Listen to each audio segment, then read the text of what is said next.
नमस्कार। News 24 UP Uttarakhand में आपका स्वागत है और मैं आपके साथ हूं मनोज पांडे। हरियाणा और जम्मू कश्मीर का चुनाव परिणाम आया और चुनाव परिणाम आने के बाद ही हलचल यूपी में है। इसलिए क्योंकि हरियाणा और जम्मू कश्मीर चुनाव परिणाम के बाद ही समाजवादी पार्टी ने उपचुनाव में जो सीटें 10 सीटों पर चुनाव होने हैं उसको लेकर के उन्होंने 6 नाम जारी किए हैं। 6 लोग नामों की सूची जारी करी है। उसमें 2 सीटें ऐसी हैं जो कांग्रेस शुरुआत से 5 सीटों पर दावा कर रही थी, उसमें वो सीट भी है, फूलपुर और मझवा। तो इसको लेकर के क्या चुनाव परिणाम आने के बाद कांग्रेस पर समाजवादी पार्टी का ये दबाव है, ये कैसा कदम है, उस पर बात करने के लिए वरिष्ठ पत्रकार हेमंत तिवारी जी हमारे साथ हैं। सर, कल चुनाव परिणाम आया और आज ही समाजवादी पार्टी ने ये लिस्ट जारी कर दी और ये ऐसी लिस्ट जारी की है जिसमें कांग्रेस जो 5 सीटों पर दावा कर रही थी उसमें से वो 2 सीटें भी हैं। पहली बात तो कांग्रेस का 5 सीटों पर दावा ही गलत है। कांग्रेस अभी इतना अब सेहत नहीं सुधार पाई है कि उसको 10 में 5 सीटें उसका जो बड़ा पार्टनर है अलायंस का यानी समाजवादी पार्टी वो दे दे। तो कांग्रेस दावा भले करे, राजनीति में दावे किए जाते हैं, लेकिन जमीनी हकीकत कुछ और थी। इसको अखिलेश यादव भी समझते हैं, राहुल गांधी भी समझते हैं और जनता भी समझती है। लेकिन हाँ, एक हल्का झटका तो जरूर दिया है कांग्रेस को समाजवादी पार्टी ने। उसकी वजह एक खास हो सकती है मेरे निगाह में कि अगर हरियाणा के चुनाव में एक आध सीट समाजवादी पार्टी को बुला के दे दिया होता कांग्रेस ने, तो शायद कुछ इधर से भी लिबर्टी बेहतर रहती है। अब उत्तर प्रदेश में मजबूती की बात जहां तक है, तो जिन सीटों पर अभी नाम घोषित किए हैं, जिन 6 सीटों पर, स्वाभाविक सी बात है कि वहां कांग्रेस का दावा बनता नहीं है। वहां समाजवादी पार्टी का परफॉर्मेंस बहुत अच्छा रहा है और उसकी जीती हुई सीटें भी उसमें शामिल हैं। अब आप कांग्रेस का परिणाम देख लीजिए कि 2022 के असेंबली इलेक्शन में इन सीटों पर कांग्रेस को कितने वोट मिले थे, और ये भी देख लीजिए कि कुछ साल पहले जो चुनाव उत्तर प्रदेश में होते रहे उनमें कांग्रेस को कितने वोट मिले थे। बहुत से ऐसी सीटें जहां 2000, 2500, 3000, 5000 वोट मिले हैं कांग्रेस को। तो एकदम से दावा नहीं बन सकता। हाँ, एक पीडीए का फार्मूला जो बनाया है अखिलेश यादव ने और अलायंस में उसके साथ कांग्रेस है, ये तो जारी रहेगा और यही बड़ा फ्रूटफुल रहा इनके लिए। यही फार्मूला रहा जिसकी वजह से 2024 के लोकसभा चुनाव में भारतीय जनता पार्टी को उम्मीद के विपरीत परिणाम झेलने पड़े। भारतीय जनता पार्टी के लिए उत्तर प्रदेश एक कमाऊ बेटे की तरह है। अगर दूसरे राज्यों में कमजोर होती है तो उत्तर प्रदेश उसकी भरपाई कर दिया करता था। पिछले 10 सालों में यही देखा गया, लेकिन इस बार चीजें उलट गई। तो ऐसी सूरत में कांग्रेस को एकदम से 5 सीटें, 6 सीटें, 7 सीटें नहीं मांगनी चाहिए। हाँ, कांग्रेसियों की बड़ी इच्छा थी कि फूलपुर से उनको टिकट दिया जाए, यानी फूलपुर की सीट उनके कोटे में दी जाए। और इसलिए भी थी, चर्चा है राजनीतिक बाजार में कि अजय राय जो प्रदेश कांग्रेस के अध्यक्ष हैं अपने बेटे को वहां से लॉन्च करना चाहते थे। तो झटका तो लगा है, अजय राय को भी झटका लगा। लेकिन आप इस बात को भी मत भूलिए कि मध्य प्रदेश के विधानसभा चुनाव जब हुए थे और कांग्रेस के बड़े नेता कमलनाथ ने अखिलेश वखिलेश कौन है पूछा था, ये अखिलेश वखिलेश कौन है यही पूछा था, और उसके बाद अजय राय ने किस तरीके से और कांग्रेसी ने किस तरह जवाब दिया था। तो तलखी उस वक्त मेरे ख्याल में ज्यादा थी, इस वक्त तलखी की स्थिति नहीं है। और अभी गाजियाबाद और खैर जैसी सीटें हैं जिनको देख करके कांग्रेस को संतुष्ट कर सकती है समाजवादी पार्टी। तो मुझे नहीं लगता है कि कोई बहुत बड़ा विवाद इस विषय को लेकर के होने वाला है, क्योंकि अतीत के परिणाम दोनों के भले के लिए रहे हैं। लोकसभा चुनाव के परिणाम कांग्रेस ने सोचा भी नहीं होगा कि उसको 6 सीटें मिल सकती हैं, किसी ने नहीं सोचा होगा, आम जनता ने नहीं सोचा होगा। तो जब आपको कुछ ही महीने पहले बढ़िया परिणाम मिले हैं तो आप वह इंतजाम आगे जारी रखेंगे, वह अलायंस आप जारी रखेंगे। इस पर कोई ज़्यादा गंभीर वाद विवाद नहीं होने वाला है, ऐसा मुझे लगता है। सर, आपने कहा कि अजय राय अपने बेटे को लॉन्च करना चाहते हैं फूलपुर से। वही अजय राय चुनाव परिणाम के बाद से, जब से उपचुनाव होने की ये सुगबुगाहट हुई, तब से वो 5 सीटों पर दावा कर रहे, और वो ये भी कह रहे थे जहां पर समाजवादी पार्टी, जैसे 5 सीटों पर समाजवादी पार्टी के विधायक नहीं थे, वो बीजेपी के पास थी, तो वो उन पे दावा कर रहे थे। देखिए, ऐसा है, दावा क्यों एकदम से बढ़ा? ये सब पॉलिटिशियंस हैं, इनको पता है मौका कैसा है। कांग्रेस के टॉप नेताओं को, चाहे उत्तर प्रदेश के हों चाहे राष्ट्रीय स्तर के, उनको लगता था कि वो हरियाणा के चुनाव जीत ले रहे हैं। उनको इस बात का भी इल्हाम था कि जम्मू कश्मीर में नेशनल कॉन्फ्रेंस के साथ उनकी सरकार बनेगी। इस अंदाजे में यही समीकरण मान के चल रहे थे, इसलिए बड़ा बड़ा दावा कर रहे थे। अरे, आपको उत्तर प्रदेश देखना चाहिए, जिस जमीन पर आप पॉलिटिक्स कर रहे हैं वहाँ आपकी क्या स्थिति है, इस दृष्टि से आपको बात करनी चाहिए, दावा करना चाहिए। लेकिन ये राजनीति है, राजनीति में सब चलता है।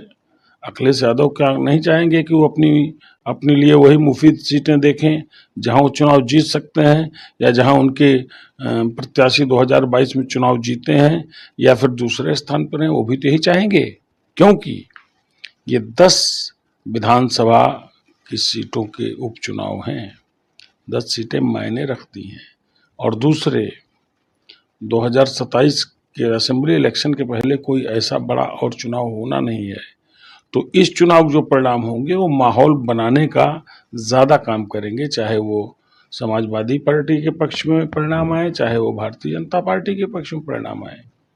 अगर भारतीय जनता पार्टी ज़्यादा सीटें जीत लेती हैं तो जाहिर सी बात है, भारतीय जनता पार्टी दावा करेगी कि जनता उसके साथ है। जो लोग दाएं बाएं भटक गए थे वो फिर हमारे साथ आ गए हैं और 2027 हम जीतेंगे। अखिलेश जीत गए तो स्वाभाविक सी बात है, उनका दावा होगा कि 27 में हम पलट देंगे इस सरकार को। तो ये तो राजनीति है। राजनीति में नैरेटिव सेट करना और मौके को कैपिटलाइज करना, ये टॉप प्रायोरिटी पे होता है, शीर्ष प्राथमिकता पे होता है। तो कोई भी दल, चाहे वो कांग्रेस हो, चाहे वो सपा हो, चाहे वो भारतीय जनता पार्टी हो, चाहे अन्य कोई दल हो, सबकी कोशिश यही रहती है कि एक अच्छा माहौल बनाएं। राजनीति में माहौल बनाना भी एक बड़ा काम होता है, इसका असर भी पड़ता है। मौके की बात करी सर, मौका, जैसे उन्होंने लिस्ट, कल परिणाम और आज ही लिस्ट जारी कर दी, तो क्या, एक तो ये मौका हो गया और दूसरा ये भी कि भविष्य, गठबंधन का ये भविष्य जरा बताएं कि क्या रहने वाला है, आपको क्या लगता है? देखिए, गठबंधन तो आमतौर पर मौका परस्ती का होता है, ये भी उसी दृष्टि से है। अखिलेश यादव इस बात का इंतजार कर रहे थे कि चुनाव परिणाम आ जाएं दोनों राज्यों के जहां विधानसभा के चुनाव हो रहे हैं, और ये लिस्ट उनकी पहले से तैयार थी, उन्होंने जारी कर दी। ज़्यादातर लोगों को पता था कौन नहीं, कौन कहाँ से लड़ रहा है। कटहरी शोभावती वर्मा लड़ेगी, एकदम स्पष्ट था। अजीत प्रसाद, जो अवधेश प्रसाद के बेटे हैं, उनका लड़ना भी तय था। इरफान सोलंकी की सीट पर उनकी पत्नी की लड़ना तय था। और रमेश बिंद, जो मिर्जापुर से चुनाव लोकसभा का हारे थे, उनके बेटे का भी मामला करीब करीब तय माना जा रहा था।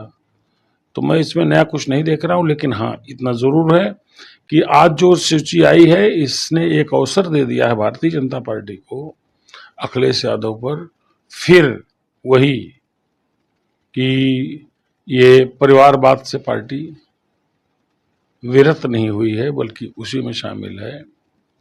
चाहे वो करहल से परिवार के, इनकी खुद के परिवार के हैं तेज प्रताप तेजू यादव, चाहे इरफान सोलंकी की पत्नी, चाहे लालजी वर्मा की पत्नी, चाहे अवधेश प्रसाद के बेटे, या लोकसभा का चुनाव हारे रमेश बिंद के बेटे, तो एक मौका तो अखिलेश यादव ने अपोजिशन और अब उनके अपोजिशन यानी भारतीय जनता पार्टी को दे ही दिया। और आप देखिएगा चुनाव के पहले इस बात को लेकर के बड़ा अटैक होगा समाजवादी पार्टी पर।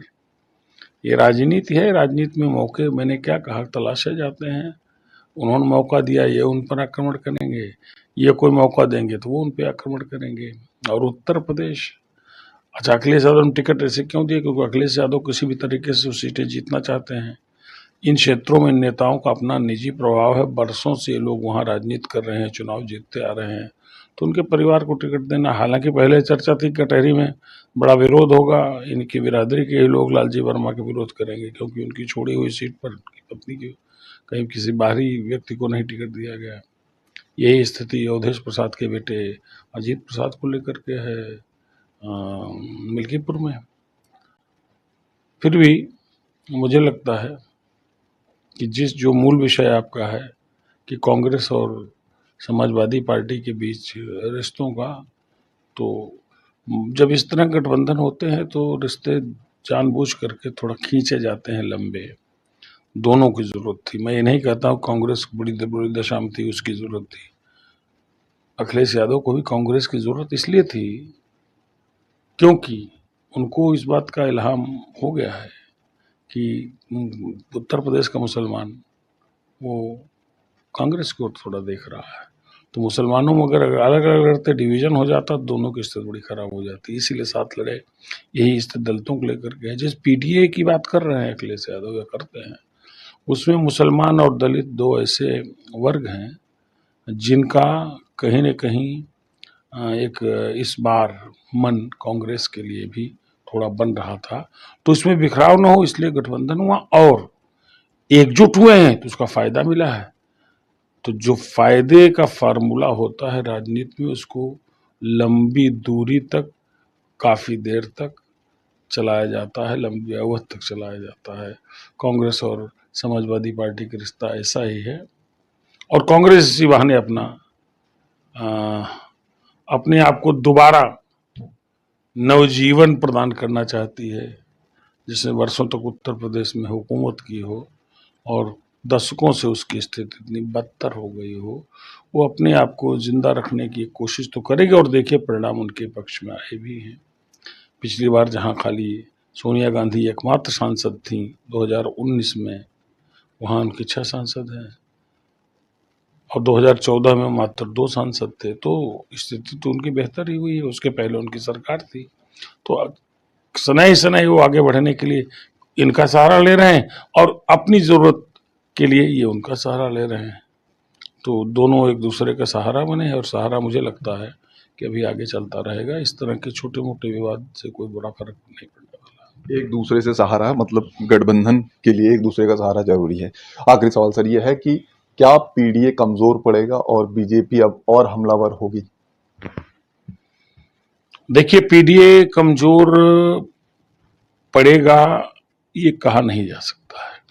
हालांकि जिस तरीके से चुनाव जीते गए थे 2024 के लोकसभा के समर में, उस वक्त तमाम चीजें थीं, कुछ गलत नैरेटिव थे जिसका फायदा उठाया अपोजिशन ने और वो गलत नैरेटिव हमेशा बने रहे ये जरूरी नहीं है। तो भारतीय जनता पार्टी उसकी काट जरूर ढूंढ रही है। भारतीय जनता पार्टी 2 स्तर पे उसका मुकाबला करने को तैयारी कर रही है अपनी। एक तो हिंदुत्व जो थोड़ा सा शिथिल हो गया था, कट्टर हिंदुत्व का नारा हिंदुत्व की एकता का नारा है, यानी हिंदुओं को एकजुट एक छतरी के नीचे लाने की कोशिश और सांस्कृतिक राष्ट्रवाद, ये तो भारतीय जनता पार्टी के एजेंडा है जो 2027 तक चलता रहेगा पीडीए की काट के लिए। दूसरे जिन जातियों में थोड़ी कमजोरी महसूस, जैसे ओबीसी की कई जातियां भारतीय जनता पार्टी से थोड़ा शिफ्ट हुई हैं, दलितों में कई हैं जो गैर जाटव दलित हैं, पासी समाज काफी छिटका है, तो इन सबको इकट्ठा करने के लिए एक स्तर पर नीचे काम चल रहा है और फिर दूसरे लेवल पर उनका जो मुख्य धारा का जो राष्ट्रीय स्वयंसेवक संघ की सोच का एक फैलाव है, जो भारतीय जनता पार्टी की जिम्मेदारी है, उस पर वो आगे बढ़ते रहेंगे। आपने देखा नहीं हरियाणा के चुनाव में क्या हुआ? हरियाणा के चुनाव में भारतीय जनता पार्टी ने एक तरीके से पूरी लड़ाई जाट बनाम गैर जाट की कर दी और उसका फायदा उन्हें मिला, जबकि लोग कह रहे थे कि भारतीय जनता पार्टी वहां सत्ता से काफी पीछे चिटक गई है। तो ऐसा नहीं, भारतीय जनता पार्टी अलग अलग राज्यों की जो भी आवश्यकताएं होती हैं, जो जरूरी इंग्रेडिएंट्स पॉलिटिक्स में जीत के लिए होते हैं, उन सबका इस्तेमाल भारतीय जनता पार्टी करती है। और इसमें कोई दो राय नहीं कि उत्तर प्रदेश अब एक ऐसा राज्य हो गया है जहां जातियां तय करती हैं कि कौन सत्ता में आए, कौन टॉप करे, कौन चैंपियन रहे। तो फिर सब सारे दलों को उस पर आना पड़ेगा। भारतीय जनता पार्टी भी उसी फार्मूले को अडॉप्ट कर रही है। लेकिन भाजपा की दृष्टि में और वास्तव में आप देखें प्रैक्टिकली भी, तो ये जो धर्म का जो छाता है, बड़ा छाता, ये जातियों पर भी भारी है। धर्म के छाते की नीति ही तमाम जातियों को इकट्ठा कर लिया तो भारतीय जनता पार्टी ने। उसी के बाद से 2014 के परिणाम आपने देखे, 2019 परिणाम देखे, 2017 का असेंबली इलेक्शन का परिणाम देखा आपने, और फिर 2022 का असेंबली इलेक्शन का परिणाम देखा। हाँ, जातियों से ही समाजवादी पार्टी और कांग्रेस के अलायंस ने भारतीय जनता पार्टी को चोट भी दी, जो 2024 में दी। भाजपा इसके लिए तैयार नहीं थी। तो अब नई तैयारी के साथ नए मुकाबले के लिए Bharatiya Janata party India alliance के सामने है। परिणाम भविष्य बताएगा। नई तैयारी के साथ Bharatiya Janata party India alliance के सामने है। कैमरा पर्सन धर्मेंद्र साहू के साथ मनोज पांडे, लखनऊ न्यूज़ 24।